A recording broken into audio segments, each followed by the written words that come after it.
Buenas noches, hermanos.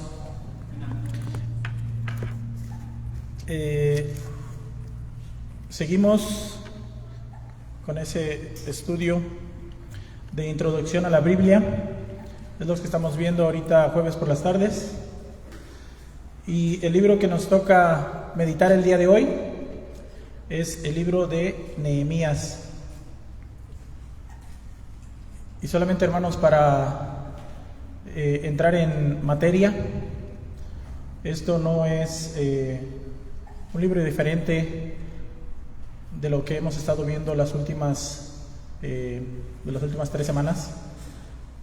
Nehemías es una continuación de lo que desde el final de Segunda de Crónicas estábamos viendo, de la cual inicia el libro de Esdras, hablando de el rey de Persia, el cual por disposición de Dios iba a empezar la reconstrucción de la ciudad de Jerusalén, y las personas de los judíos que quisieran regresar a reconstruir, que podían hacerlo.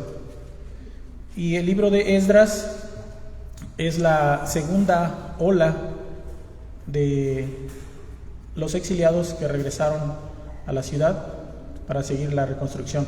Bueno, ahora llegamos al libro de Nehemías.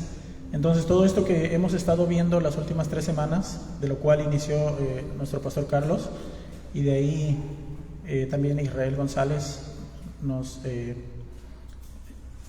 estuvo predicando, Israel Olivares, perdón. Bueno, entrando en materia del libro de Nehemías, introducción a la Biblia del Antiguo Testamento, es lo que vamos a estar viendo.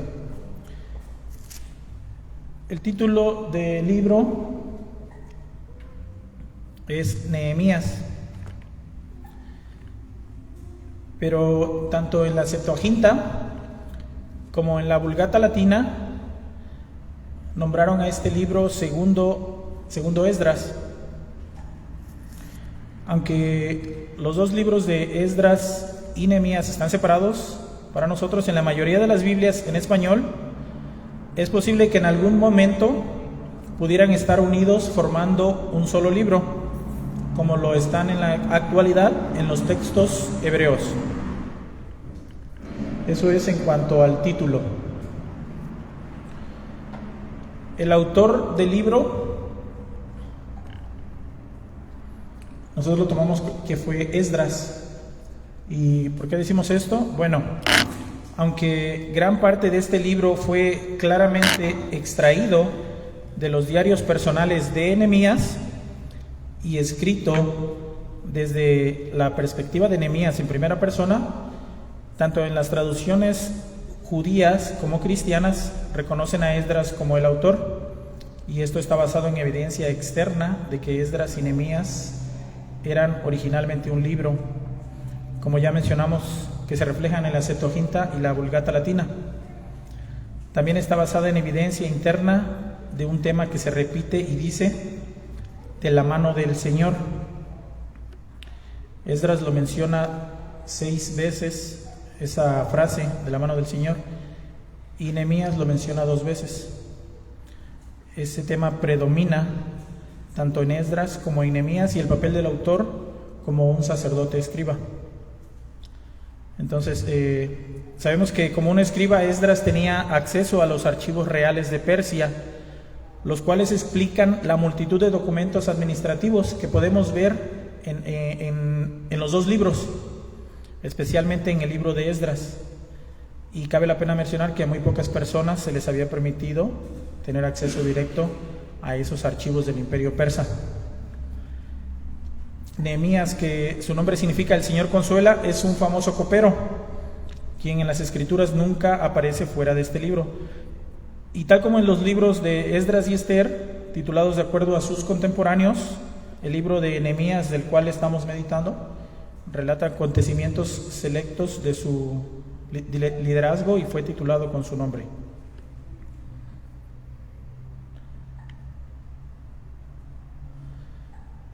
La fecha en que se escribió este libro es aproximadamente entre el 446 y el año 400 antes de Cristo. Los acontecimientos de Nehemías, capítulo 1, comienzan aproximadamente a finales del año 446. En ese capítulo 1, versículo 1, se menciona el año 20 del rey persa Artajerjes, que vivió del 464 al 423 aproximadamente antes de Cristo. Y el libro sigue una cronología a partir del primer término de Nehemías como gobernador de Jerusalén alrededor del 445 al 433 antes de Cristo, que esa es aproximadamente la etapa que se menciona del capítulo 1 al 12. Y a su segundo término como gobernador, posiblemente comenzando alrededor del 424 antes de Cristo, que esto sería en el capítulo 13 de Nehemías. Bueno, entonces ya vemos que Nehemías fue escrito por Esdras en algún momento durante o después del segundo término de Nehemías, pero no después del año 400.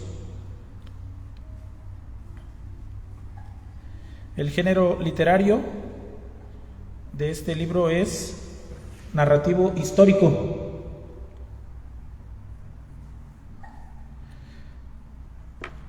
Y como tema principal del libro, el libro de Nehemías aporta información sobre un importante periodo de la historia de los judíos, el cual incluye la reconstrucción de la ciudad de Jerusalén, como ya lo mencioné anteriormente, que inicia desde el libro de Esdras. Nehemías, en especial sus muros, y de la vida espiritual de los judíos que habían regresado del cautiverio. Y un tema constante es la atención cuidadosa en la lectura de la palabra de Dios para cumplir su voluntad. También podemos ver la obediencia de Nehemías, a la cual se hace referencia explícitamente a lo largo del libro, debido al hecho de que el libro se basa en las memorias o los relatos en primera persona de Nehemías. Como en Esdras, es la oposición. Comenzaron a esparcir en contra de Nehemías, que decían que el pueblo de Dios se había rebelado en contra del rey de Persia. El propósito de la escritura es el libro de Nehemías, uno de los libros históricos de la Biblia. Continúa la historia del regreso de Israel de la cautividad en Babilonia y la reconstrucción del muro de Jerusalén.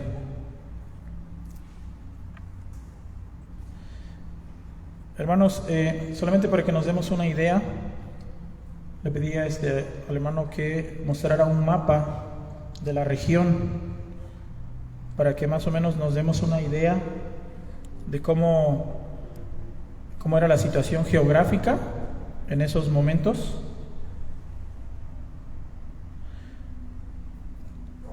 Y sí lo pueden notar que en la parte lo que sería del este, es donde está el puntito rojo, es donde está la ciudad de Susa, que se menciona en el capítulo 1, versículo 1 del libro. Y es como inicia así, de que capítulo 1, versículo 1, palabras de Nehemías, hijo de Jacalías: aconteció en el mes de Quisleu, en el año 20, estando yo en Susa, capital del reino. Y Susa es ese puntito rojo. Y si ustedes ven y se dirigen hacia el mar Mediterráneo, van a encontrar ahí la tierra prometida.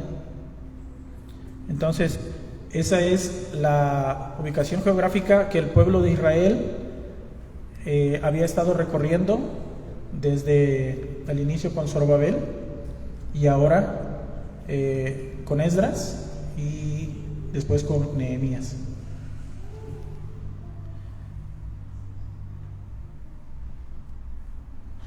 Hay otro mapa más abajo y cabe la pena mencionar que en las escrituras no dicen nada acerca de la ruta que tomaron los que regresaron, pero en el mapa se muestran algunas de las posibilidades. Y más o menos ahí nos da una idea de lo que sería la información del viaje, en distancia, en tiempo de viaje, la cantidad de personas más o menos que regresaron, las condiciones del camino, cómo viajaban, y pues ya sabemos que era a través del desierto árido, ¿verdad? Entonces, para llegar a la ciudad, a la tierra prometida, de regreso del exilio, el pueblo de Israel primeramente tenía que ir caminando a través de los ríos, y es lo que supone la historia, los contextos históricos, de que para ir caminando sobre lo que sería el agua, para no quedarse sin agua, caminando por el río Éufrates, a la orilla del Éufrates, hasta llegar a la ciudad de Jerusalén. Más o menos, y sabemos, hermanos, que esto sucedió debido a la desobediencia del pueblo de Israel, que ellos fueron exiliados. Es lo que hemos estado tratando en estas últimas 3 clases, que el Señor los dispersó por las naciones, como está escrito en Levítico 26:14 y en Deuteronomio 28:15. Y el Señor también les dio en su misericordia, en su bondad, al pueblo oportunidad de arrepentirse, y el Señor los hace volver, como también se los prometió.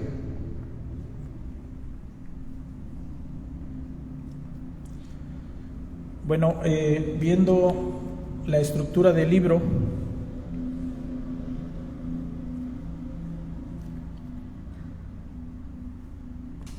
y algunos versículos claves también, vamos a leer la palabra de Dios, y vamos a iniciar en el capítulo 1, versículo 1, ¿sí? Y en este momento vamos a hacer una oración. Eso fue más o menos como para darnos una idea, para entrar en materia de lo que sería el libro de Nehemías. Acompáñenme en una oración. Padre Celestial, te damos gracias, Señor, por darnos la oportunidad esta tarde de reunirnos. Gracias, Señor, por este hermoso clima, por todos mis hermanos, Señor, por la oportunidad que tú nos das de meditar en tu palabra esta tarde, especialmente en el libro de Nehemías.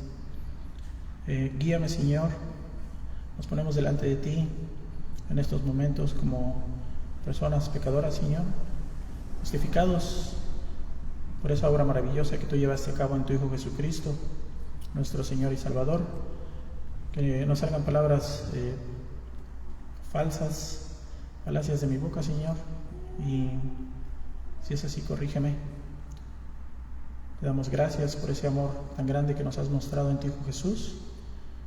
Que tu Espíritu nos guíe en esta meditación, Señor. En su nombre oramos y rogamos. Amén. La palabra de Dios dice así: Nehemías, capítulo 1, versículo del 1 al 11. Vamos a leerlo, hermanos. Palabras de Nehemías, hijo de Acalías. Aconteció en el mes de Quisleu, en el año 20, estando yo en Susa, capital del reino, que vino Hanani, uno de mis hermanos, con algunos varones de Judá, y les pregunté por los judíos que habían escapado, que habían quedado de la cautividad, y por Jerusalén. Y me dijeron: el remanente, los que quedaron de la cautividad allá en la provincia, están en gran mal y afrenta, y el muro de Jerusalén derribado y sus puertas quemadas a fuego. Cuando oí estas palabras me senté y lloré, e hice duelo por algunos días, y ayuné y oré delante del Dios de los cielos, y dije: te ruego, oh Señor, Dios de los cielos, fuerte, grande y temible, que guarda el pacto y la misericordia a los que le aman y guardan sus mandamientos.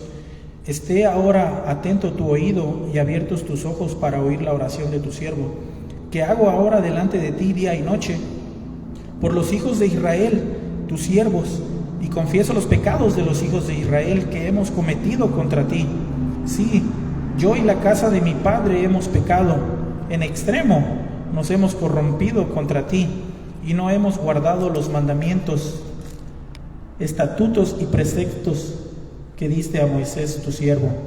Acuérdate ahora de la palabra que diste a Moisés tu siervo, diciendo: si vosotros pecareis, yo os dispersaré por los pueblos, pero si os volviereis a mí y guardareis mis mandamientos y los pusiereis por obra, aunque vuestra dispersión fuere hasta el extremo de los cielos, de allí os recogeré, y os traeré al lugar que escogí para hacer habitar allí mi nombre.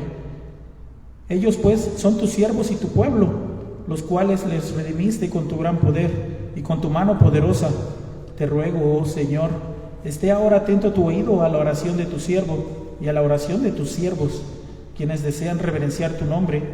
Concede ahora buen éxito a tu siervo y dale gracia delante de aquel varón, porque yo servía de copero al rey. En el capítulo 2:17, otro versículo importante para la estructura del libro, capítulo 2, verso 17.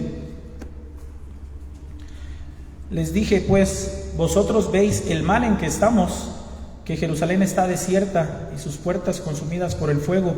Venid y edifiquemos el muro de Jerusalén y no estemos más en oprobio. Otro capítulo más que anoté aquí como versículos clave para más adelante darle una estructura al libro. 4:16. Desde aquel día la mitad de mis siervos trabajaba en la obra. Capítulo 4, versículo 16. Y la otra mitad tenía lanzas, escudos, arcos y corazas, y detrás de ellos estaban los jefes de toda la casa de Judá.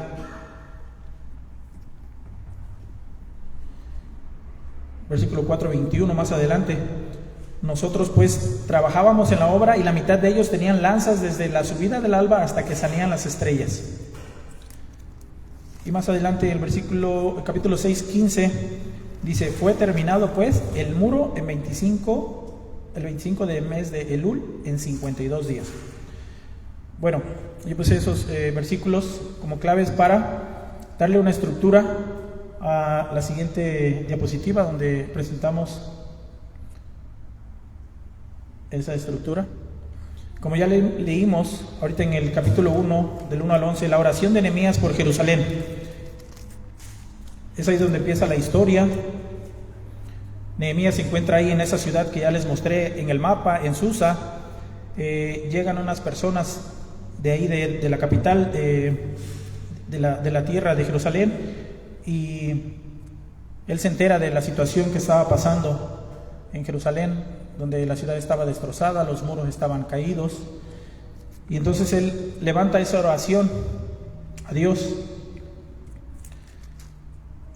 y prácticamente en el transcurso de unos 3 o 4 meses Dios le responde a Nehemías. Y en el capítulo 2 podemos ver que el rey Artajerjes envía a Nehemías a Jerusalén. Y así como hemos estado también viendo, hemos estado haciendo las células de oración, podemos ver aquí la oración de Nehemías, que ya la leímos, cómo él le ruega a Dios por reconstruir esa ciudad. Y unos meses después el rey lo envía. Capítulo 2, del 1 al 9, es lo que podemos ver. Y el rey le pregunta: ¿cuánto tiempo durará tu viaje? Y solamente para llevarlos más o menos a lo que es los textos, no solamente le da permiso de que vaya a hacer lo que Nehemías le está pidiendo, de ir a reconstruir los muros de Jerusalén, sino que aparte, de la mano de Dios, que es una palabra que ya mencionamos antes, que se menciona 6 veces en Esdras, 2-3 veces en Nehemías. Nehemías, de parte de Dios, haya esa gracia delante del rey, y no solamente le da permiso para que vaya, sino que aparte le da los instrumentos necesarios para la obra, les da pases para que haga esa travesía que vimos en ese mapa, porque en ese momento Persia pues era el reino que gobernaba la mayor parte del mundo. Entonces le da cartas para que él pueda hacer ese viaje sin peligro alguno, ¿sí? Para que él pudiera hacer, y de hecho lo envía también con capitanes del ejército y gente de a caballo. Entonces lo manda resguardado también. En el capítulo 3 de la estructura podemos ver que Nehemías llega, inicia desde el 3:11, donde dice: llegué pues a Jerusalén, y hace reparto para que se inicien los trabajos de reedificación del muro. En el capítulo 4 ya empezamos a ver los problemas que les estaba yo mencionando, que suceden con Zorobabel, suceden con Esdras y suceden con Nehemías, de las dificultades que encontraron para realizar la labor. Precauciones, él toma precauciones contra enemigos, incluso están defendiéndose mientras reconstruían los muros. Había gente trabajando, en una mano tenían la herramienta de trabajo y en otra mano tenían la espada para defenderse.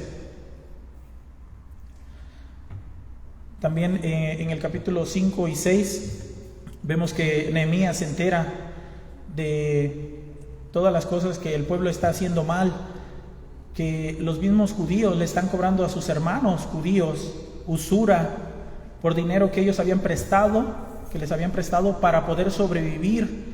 Habían rentado o puesto sobre arrendamiento sus casas, sus terrenos, para ellos poder comer.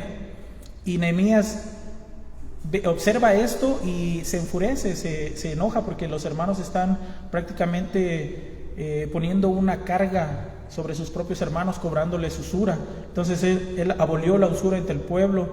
Y también algunas de las maquinaciones enemigas que ciertos personajes estaban tratando de hacerles para dejar que edificaran, para que cesara la edificación de los muros de Jerusalén, inventando y maquinando ideas en su cabeza para que Nehemías dejara de hacer la obra. En el capítulo 7 podemos ver que Nehemías hace un empadronamiento de las primeras personas que volvieron con Zorobabel en la primer ola de los exiliados. Y también hace el pueblo hace una ofrenda para seguir con la construcción de la ciudad, de los muros del templo. En el capítulo 7 podemos ver que Esdras lee la ley al pueblo. Y en este momento, ya cuando han cesado ciertos trabajos de reconstrucción, Esdras hace una reunión con toda la gente del pueblo y empieza a leerles la ley desde el capítulo 7.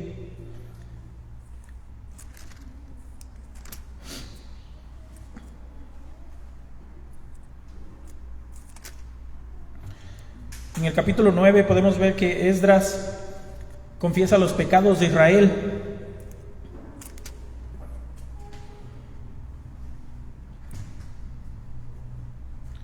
Dice el capítulo 9, versículo 3. Podemos ir ahí, hermanos. Y puestos de pie en su lugar, leyeron el libro de la ley del Señor, su Dios, la cuarta parte del día y la cuarta parte. Confesaron sus pecados y adoraron al Señor, su Dios.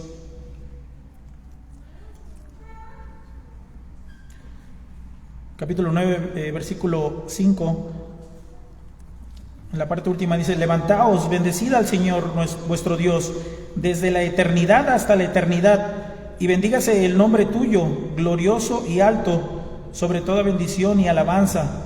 Dice: tú solo eres Señor, tú hiciste los cielos y los cielos de los cielos, con todo su ejército, la tierra y todo lo que está en ella, los mares y todo lo que hay en ellos. Y tú vivificas todas estas cosas, y los ejércitos de los cielos te adoran. Tú eres, oh Señor, el Dios que escogiste a Abraham y lo sacaste de Ur, de los caldeos, y le pusiste el nombre de Abraham. Y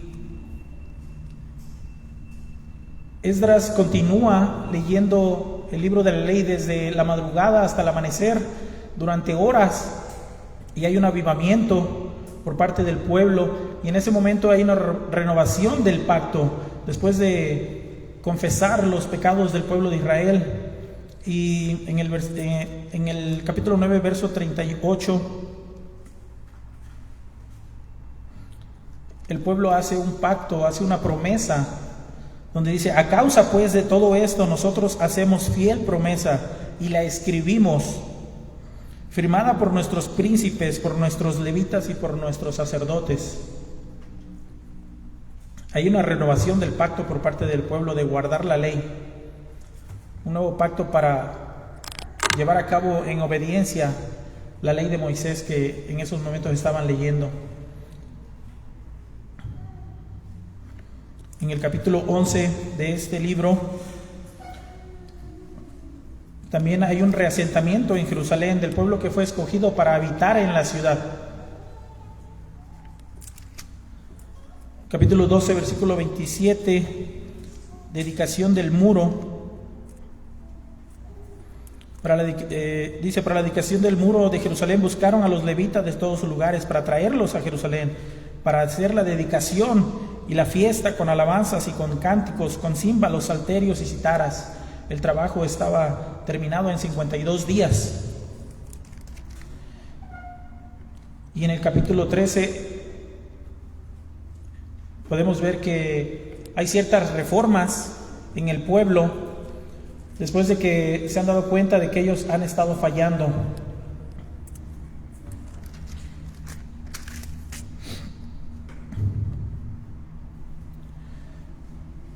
Esa es la estructura más o menos del libro, hermanos.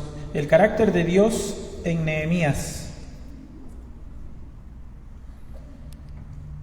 Podemos ver que en Nehemías podemos encontrar que Dios es glorioso, que Dios es bueno, Dios es bondadoso, Dios es paciente, misericordioso, Dios es poderoso, que Dios provee, que Dios es justo, que Dios es uno, que Dios es sabio.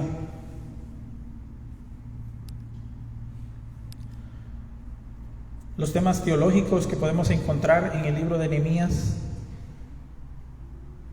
y algunos que yo mencionaré, sería la amartología, que podemos ver el pecado del hombre que constantemente es visto en este libro, al igual que en el libro de Esdras. Podemos ver el pecado del hombre y las oraciones que hacían Esdras y Nehemías por el pueblo de Israel constantemente. También podemos encontrar la teología. Un solo Dios vivo y verdadero es revelado. La bibliología también podemos ver dentro del libro de Nehemías. La autoridad de la revelación divina contenida en las Sagradas Escrituras. El avivamiento que hubo en los momentos que Esdras estaba leyendo el libro de la ley al lado de Nehemías. Y eso nos lleva también a la eclesiología, la congregación de los hijos de Dios. Y la última doctrina que pude ver fue la soteriología, la redención del hombre como una obra de Dios.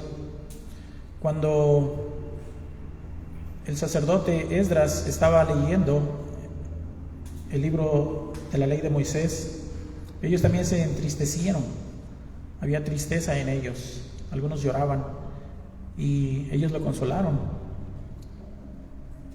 Porque también en el libro de Moisés, aparte de que había ciertos aspectos que ellos habían experimentado en el exilio, también había promesas de parte de Dios acerca de la redención del hombre. Y podemos ver eso como la redención del hombre como una obra de Dios. Bueno, podemos ver que Esdras y Nehemías, hermanos, ya para ir finalizando, podemos ver que Esdras y Nehemías ambos hicieron pactos con el pueblo, cada uno en su momento, siendo líderes de Israel. Ellos querían hacer cumplir al pueblo la ley de Moisés a toda costa, incluso si tenían que arrancarle los cabellos de sus cabezas. Ellos querían llevar al pueblo de Israel a cumplir la ley, incluso si estaba en contra de la voluntad de Dios.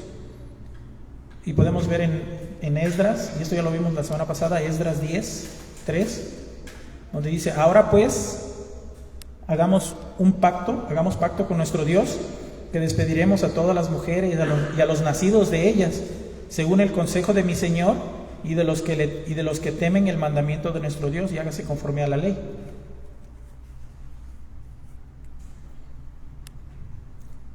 Ahí recordamos que cuando se hizo divorcios masivos por parte del pueblo, donde tenían que expulsar a sus esposas que no pertenecían al pueblo de Israel, junto con sus hijos. Y ya vimos que una de las preguntas que nos hicimos fue acerca de los retos de interpretación, ¿verdad? De que si esto estuvo bien o estuvo mal. Bueno, en Nehemías capítulo 9, verso 38 dice: a causa pues de todo esto, nosotros hacemos fiel promesa y la escribimos, firmada por nuestros príncipes, por nuestros levitas y por nuestros sacerdotes. El pueblo estaba haciendo una renovación del pacto en ese momento, incluso la querían hasta firmada. Pero ¿qué pasa a la vuelta de la esquina? Nehemías se va, ¿sí?, a Susa nuevamente, y cuando regresa, en el capítulo 13, verso 25, dice: y reñí con ellos, y los maldije, y herí a algunos de ellos, y les arranqué los cabellos, y les hice jurar, porque ya estaban haciendo lo malo nuevamente.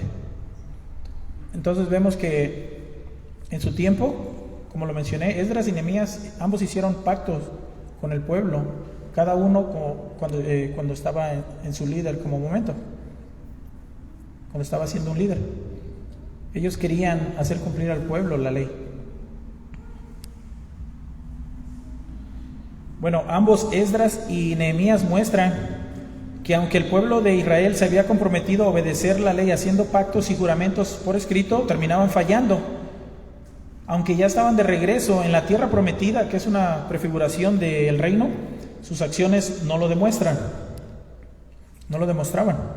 Los esfuerzos de Esdras y Nehemías por aplicar la ley de Dios daban soluciones temporales y sin corazón. Pero apenas se alejaban los líderes, el pueblo se perdía nuevamente y hacían lo que querían. Y sabemos que el pueblo de Israel sigue esperando el reino de Dios.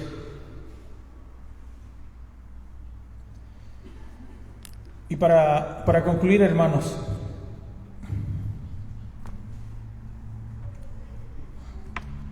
el pueblo de Israel en tiempo de Nehemías aún no entendía que no podían cumplir la ley, porque si se sometían bajo el yugo de la ley, cosa que hicieron en tiempo de Esdras y en tiempo de Nehemías, debían cumplirla en su totalidad.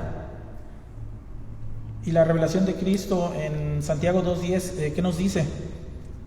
Porque cualquiera que guardare toda la ley, pero ofendiera en un punto, se hace culpable de todos los mandamientos, de toda la ley. Cumplir la ley era simplemente imposible para el hombre. Ahora nosotros, teniendo por completa la revelación de Cristo, sabemos que somos el Israel de Dios, linaje escogido, real sacerdocio, nación santa, pueblo adquirido por Dios, y nosotros sabemos dónde está la solución. Y la solución final está en Jesús, nuestro Salvador.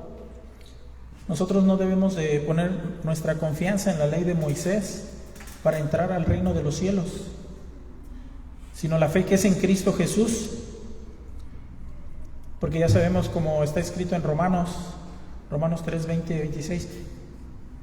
Si le puede mostrar, hermano Dieguito. Romanos capítulo 3, del 20 al 26.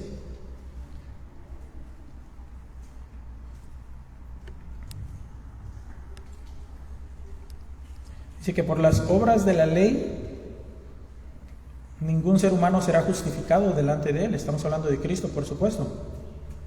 Pero ahora, aparte de la ley, se ha manifestado la justicia de Dios, testificada por esa misma ley y los profetas. La justicia de Dios por medio de la fe en Jesucristo para todos los que creen en Él, porque no hay diferencia, por cuanto todos pecaron y están destituidos de la gloria de Dios, siendo justificados gratuitamente por su gracia, mediante la redención que es en Cristo Jesús, a quien Dios puso como propiciación por medio de la fe en su sangre, para manifestar su justicia, a causa de haber pasado por alto en su paciencia los pecados pasados, con la mira de manifestar en este tiempo su justicia, a fin de que Él sea el justo y el que justifica al que es de la fe de Jesús. También sabemos que Jesucristo es el líder que ha renovado todas las cosas en un último y perfecto pacto para no dar marcha atrás al pecado. Y Él no rechaza a nadie. Nadie que venga a Él será rechazado. Y depositando nuestra confianza en Él, es que precisamente lograremos encontrarnos en su presencia para siempre como una sola nación, hecha de todos los pueblos del mundo, como fue prometido de parte de Dios, por Dios, desde Génesis 12 al patriarca Abraham.